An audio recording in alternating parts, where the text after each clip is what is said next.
जयराम जी की। दोस्तों, ज्योतिष एवं कर्मकांड की अनंत बातों को आप सब सुनते हैं। आज भाग संख्या 63 में मैं परिचर्चा करना चाहता हूं जीवन में व्यक्ति के जो 6 प्रकार के सुख हैं। उन सुखों में आपने सुना, प्रथम सुख धन है, दूसरा जो सुख है वो आरोग्य है, और तीसरा जो है आयु है, चौथा जो है वो प्रिया है, और पांचवा जो है प्रियवादिनी है। इस श्लोक को मैं बार बार इसलिए दोहराता हूं ताकि यह श्लोक ठीक से याद हो जाए। फिर से सुनिए एक बार। अर्थागमो नित्यमरोगिता च प्रिया च भार्या प्रियवादिनी च वशस्य पुत्रोऽर्थषडी च विद्या षड्जीवलोकेषु सुखानि राजनः। ये जो 6 प्रकार के सुख हैं, उन तमाम सुखों से ही व्यक्ति इस भौतिक जीवन में सुखी हो सकता है और भौतिक जीवन से आध्यात्मिक जीवन में जा सकता है। हम आप सब अनंत कथा सुनते हैं, किंतु बड़े बड़े ऋषि महर्षि हुए जिन्होंने अनंत ग्रंथों की रचना की है, और वर्तमान में बहुत से साहित्यकार हुए जिन्होंने छोटी छोटी किताबें लिख करके हमें जगाने की कोशिश की है। इसलिए कि तुम बहुत बड़ा कुछ नहीं कर सकते, तो छोटी छोटी बातों को ध्यान दोगे तो तुम्हारा जीवन सफल रहेगा। आज मैं जिस सुख की बात करता हूं, प्रिया च भार्या। वास्तव में इस संसार में अगर कोई भी विशेष चीज है तो प्रिया च भार्या। प्रिया जो है अर्धांगिनी को कहा गया है। एक कन्या जब विवाहित होने के बाद विवाहिता होती है तो फिर किसी की वो भार्या बनती है, किंतु जीवन में शास्त्रकारों ने पहले सीता फिर राम कहा है, पहले राधे फिर कृष्ण कहा है। इसलिए मैं नहीं जानता कि आज महिला पक्ष में जो हमारे पुरुषों के प्रति जो उदासीनता है, ये कहां से आई। कोई भी ऐसा ग्रंथ, कोई भी ऐसे शास्त्र, कोई भी ऐसी पुस्तक नहीं है जिसमें प्रथम चर्चा महिला की न की गई हो, क्योंकि इस सृष्टि में भी श्रृंगार के बिना तमाम रस अधूरे हैं। इसी प्रकार से मानव के जीवन में महिला के बिना, अर्धांगिनी के बिना जीवन अधूरा रहता है। इसीलिए तो इस सृष्टि में आदि शक्ति की सबसे बड़ी पूजा होती है।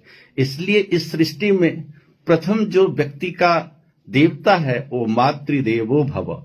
मां को देवता का स्वरूप इसलिए नहीं कहा गया है कि वो वैसे ही देवता है। प्रत्येक व्यक्ति के जीवन में मां का जो योगदान है, महिला का जो योगदान है, वो अपूर्व है। अगर हम कई बार जन्म लें, कितना भी करें तो कम रहेगा, परंतु ज्यों-ज्यों समय बदलता जाता है हमारी सोच बदलती जाती है। प्रियाच भार्या शब्द का अर्थ यही है कि केवल देखने में ही सुंदर ना हो। आजकल जो विवाह संस्कार है, आजकल जो व्यक्ति की सोच है, वो केवल रंग रूप से है। प्राचीन काल में शास्त्रकारों ने, ऋषि महर्षियों ने जो कुंडली मिलान का विधान बताया था, वास्तव में इस संसार में 2 प्रकार के सुख हैं, भौतिक सुख और आध्यात्मिक सुख। किंतु प्रथम तो व्यक्ति भौतिक सुख की ओर ही जाता है। आध्यात्मिक सुख तो उसे तब मिल सकता है, तब समझ में आ सकता है जब वो भौतिक सुख को समझ लेता है। आपने देखा है कि युवावस्था में गर्दभा भवति सुंदरी महिला पक्ष की एक सबसे बड़ी विशेषता है। जब कन्या का विवाह होता है, उसकी सुंदरता बढ़ती जाती है। फिर उसकी जितनी संतानें होती है, पौत्र पौत्र ये सब जितने होते जाएं, तो उसकी सुंदरता बढ़ती जाती है। किंतु हमने केवल रंग रूप में समझ लिया कि प्रिया च भार्या, और इस कारण से समाज के अंदर में उन्नति न होकर के अवनति होती है। वास्तव में चाहे हम रामचरित्र मानस को देखें या श्रीमद् भागवत को देखें या कोई भी जितने भी अनंत प्रकार के 18 पुराण हैं, उन पुराणों को देखें तो उसमें मां आदि शक्ति के बिना, मां जगत जननी के बिना जब भगवान अधूरे हैं तो फिर मानव की क्या गिनती हो सकती है। भगवान श्री राम की मां कौशल्या का जो त्याग है वो देखने के बाद ही हम कह सकते हैं कि इस सृष्टि में मां का प्रथम स्थान क्या है। इसलिए जीवन में आजकल जो हम आप सब सुनते हैं या समझते हैं, बिल्कुल कन्या सुंदर होनी चाहिए, किंतु सुंदर दिखाने के लिए नहीं है। आज के युग में सुंदरता दिखाने की चीज हो गई है, इसलिए व्यक्ति जीवन में दुखी रहता है। सुंदरता तो मन के अंदर प्रथम होनी चाहिए, बाहरी भी छवि तो आपकी स्वयं ही सुंदर बन जाएगी। किंतु जब आप बाहर से सुंदर होते हैं और अंदर से सुंदर नहीं होते हैं तो यह छवि तनिक रहती है, किंतु जो अंदर की सुंदरता है वो दीर्घ काल तक रहती है। इसलिए रावण के जीवन में मंदोदरी जैसी पत्नी आई तो उसकी सुंदरता अंतिम समय तक रही, और इसलिए आज जो रामचरितमानस में रावण की परिचर्चा है वो मंदोदरी से है। किसी भी व्यक्ति का जीवन सार्थक तभी हो सकता है जब उसे एक सुंदर भार्या मिल जाए, क्योंकि गृहिणी के बिना यह गृहस्थाश्रम की चर्चा हो ही नहीं सकती है। जितने भी राजा महाराजा हुए, समस्त राजा महाराजाओं के जीवन में पत्नी का, महिला का, अर्धांगिनी का सबसे बड़ा योगदान है। यद्यपि यह सब गुप्त है, नाम राजा का होता है, किंतु उसमें योगदान उनकी अर्धांगिनी का होता है। हमारे जीवन में भी पत्नी का सबसे बड़ा योगदान है। व्यक्ति के जीवन में धन आ जाए, आयु मिल जाए, आरोग्य मिल जाए, तो फिर इन सब को संभालने के लिए एक सुंदर पत्नी की जरूरत होती है। इसलिए शास्त्रकार कहते हैं कि जीवन में प्रिया च भार्या, पत्नी कैसी हो तो प्रिय हो। किंतु हम लोग जब रंग रूप को देखते हैं, धन को देखते हैं, तो फिर उस वास्तविक सुंदरता को नहीं देखते हैं, इसलिए हम दुखी हो जाते हैं। मातृदेवो भव जो शब्द कहा गया है, ये वैसे ही नहीं कहा गया है। इस संसार में जितने भी जीव जंतु हैं, किसी भी जीव जंतु के बच्चों को बताने की जरूरत नहीं है कि तुम्हारी माँ कौन है। वो स्वतः ही प्रकृति से वो जीव जंतु के बच्चे समझ जाते हैं और माँ का आलिंगन करने लगते हैं।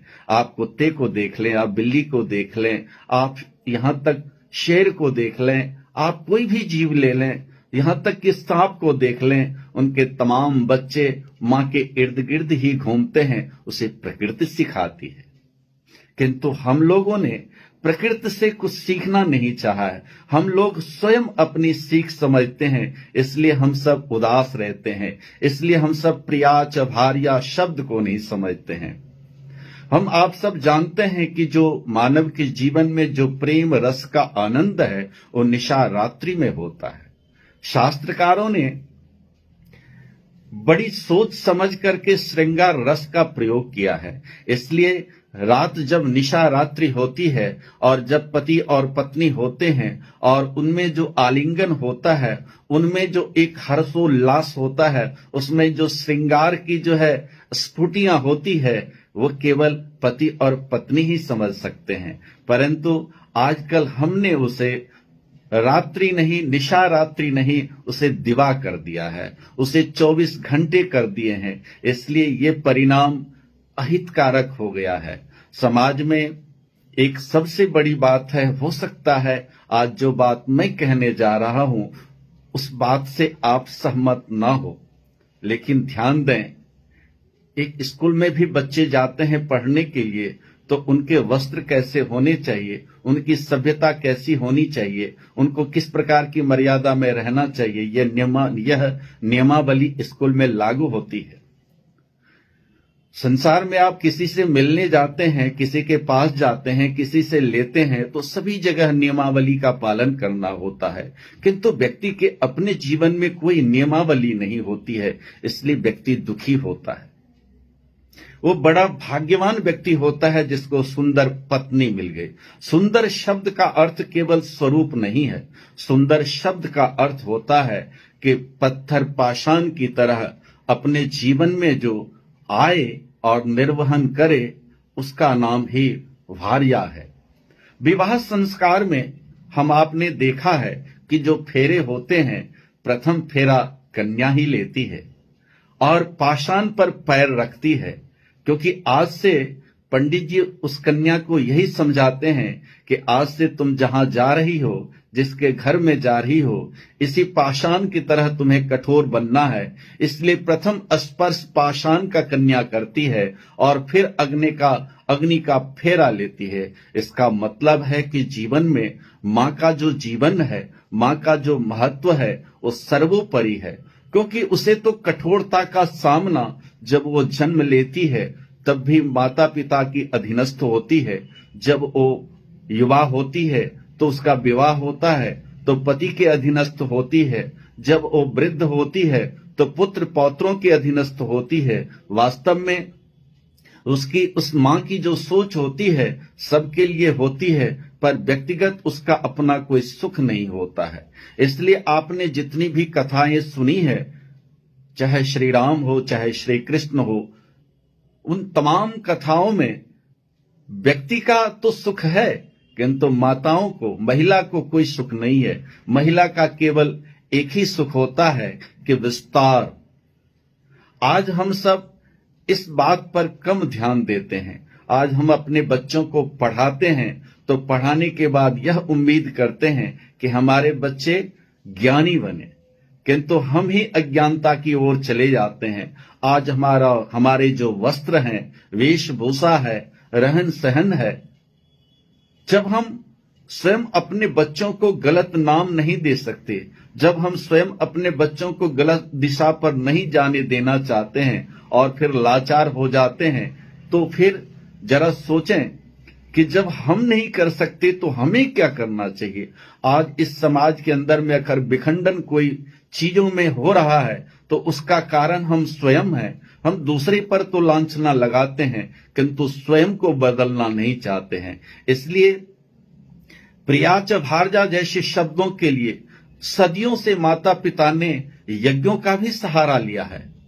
और ये बात आप ध्यान दें कि भले ही शास्त्रों में प्रथम चर्चा महिला का हो, किंतु पुरुषों ने भी कम यज्ञ या अनुष्ठान या देवताओं की आराधना नहीं की है। जभी तो दुर्गा सप्तशती में कहते हैं कि जो है पत्नी मनोरमाम देहि मनोवृत्तानुसारिणीम तारिणीम दुर्ग संसार सागरस्य कुलोद्भवम।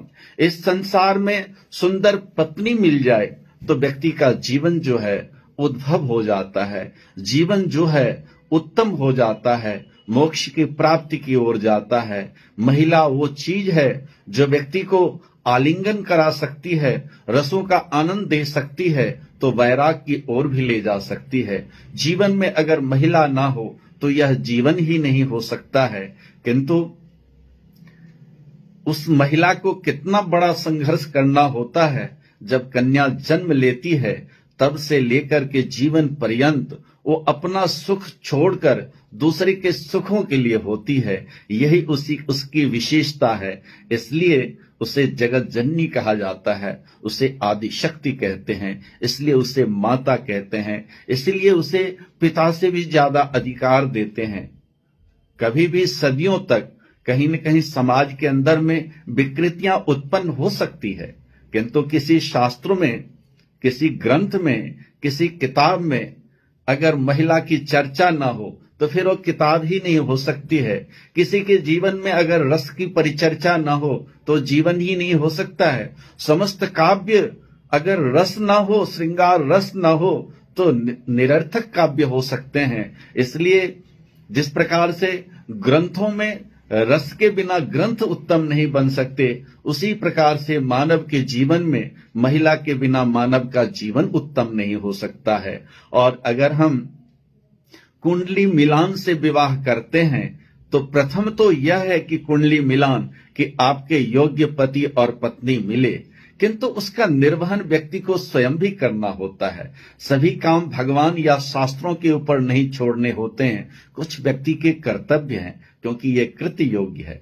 इसलिए इस संसार में अगर हम आपको बढ़िया बनना है तो प्रियाच भार्या। प्रियाच भार्या का अर्थ होता है कि महिला को ही सशक्त रहना होगा। इस संसार में अगर बढ़िया सृष्टि को बनाना है, किसी परिवार को बढ़िया बनाना है, किसी व्यक्ति को बढ़िया बनाना है, तो वो महिला ही कर सकती है। और महिला का योगदान पुरुष से ज्यादा है। पुरुष बिगड़ सकता है किंतु महिला नहीं बिगड़ती है। कर्मनिष्ठ पुरुष नहीं हो लेकिन महिला हो सकती है। इसलिए जब से कन्या जन्म लेती है, कोई न कोई उपवास, व्रत, यज्ञ, पूजा शुरू करती है अपने जीवन के लिए। वास्तव में उसे जीवन में मिलता क्या है? जीवन में उसे निरस्ता ही मिलता है। एक जिस पति की कामना से वो भगवान की आराधना करती है, जिस पुत्र की कामना से आराधना करती है, वास्तव में वो पुत्र के लिए ही तो करती है, पति के लिए करती है। उसे अपना क्या मिलता है? वो तो उसी प्रकार से है जिस प्रकार से पृथ्वी माता है। पृथ्वी माता पर हम रहते हैं, पृथ्वी माता पर हम अपने समस्त चीजों का अन्वेषण करते हैं और इसी पृथ्वी माता को कष्ट भी देते हैं। इसी प्रकार से मां का जीवन के बारे में जितनी बातें कही जाए कम है। मैं इतना कहना चाहता हूं कि प्रियाच भार्या, पत्नी सुंदर अवश्य हो, किंतु सुंदरता दिखाने की चीज नहीं है। उसके अंदर में जो सुंदरता है, उस सुंदरता का जिस दिन भान हो जाए तो वास्तव में प्रियाच भार्या और प्रियवादिनी च। आज के युग में हम लोग सुंदर कन्या तो ढूंढते हैं, पढ़ी लिखी तो ढूंढते हैं, धनवान तो ढूंढते हैं, लेकिन प्रियवादिनी च।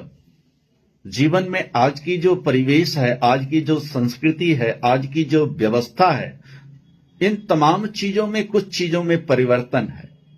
एक पंडित जी धोती कुर्ता में अच्छे लगते हैं, भगवान जी के वस्त्र भगवान जी अच्छे लगते हैं, किंतु भगवान जी के वस्त्र बदल दिया जाए, पंडित जी के वस्त्र बदल दिए जाए तो फिर पंडित जी काहे के हैं? इसलिए महिला का गुणगान या महिला का सम्मान वैसे ही नहीं होता है। आज जीवन में कुछ बातें ऐसी है कि जिस पर हमें ठीक से समझना चाहिए। महिला या मां का जो आंचल होता है, मां का जो परिवेश साड़ी है, यह वैसे ही नहीं है। बाल्यकाल में तो कुछ भी वस्त्र कन्या पहन सकती है, किंतु विवाह के बाद जब अग्नि के फेरे लेती है तो फिर उसका जो आंचल होता है वो ममता मई हो जाता है। इसलिए मां जब ममता विहीन हो जाए तो आंचल हट जाता है। इसलिए मेरा कहना यही है कि जिस प्रकार से इस संसार में भगवान के वस्त्र हैं, पंडित जी के लिए वस्त्र हैं, स्कूल की ड्रेस होती है, हमारे जीवन के कुछ नियम होते हैं, ऐसे ही वस्त्रों का भी बहुत बड़ा महत्व होता है। खान पीन का महत्व होता है, रहन सहन का महत्व होता है। और प्रियवादिनी शब्द तभी शब्द सुंदर हो सकते हैं जब हम अलंकृत हो सकते हैं, हम उस परिभाषा को माने, तभी जाकर के हमारी गरिमा बनी रह सकती है। आज हमारे जीवन में कहीं न कहीं गरिमा इसलिए समाप्त होती जा रही है कि हमने प्रियवादिनी शब्द में केवल यह समझ लिया है कि हम जो कहते हैं वही ठीक है। मां का जो दायरा होता है बहुत विस्तृत होता है। जब मां कोई प्रसूति जब होती है तो मां का पुनर्जन्म होता है और मां प्रतिज्ञा करती है कि जो हम फिर दोबारा ऐसी संतान को उत्पन्न नहीं करेंगी। परंतु फिर जब अपनी संतान को मां देखती है तो उस मृत्यु तुल्य कष्ट को विस्मृत कर देती है और पुनः इस संसार में संतान को उत्पन्न करती है। इसलिए मां का दायरा बहुत बड़ा है। जब मां का दायरा बहुत बड़ा है तो पुरुष उसकी बराबरी कर ही नहीं सकता है।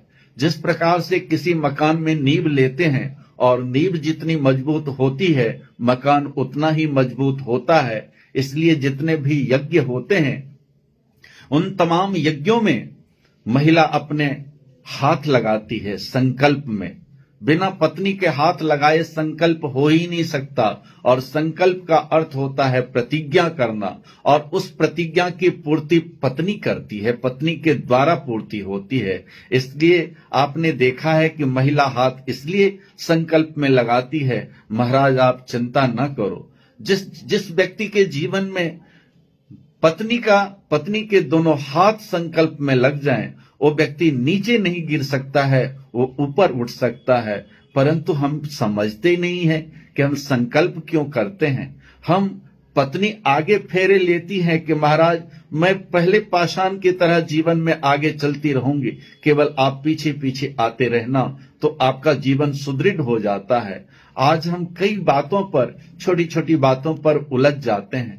पंडित जी जब विवाह संस्कार होता है तो उसमें पंडित जी हमें तमाम उपदेश तो देते हैं, किंतु हम उन तमाम उपदेशों को ऐसे विस्मृत कर देते हैं जैसे हमें कुछ आभास ही नहीं है।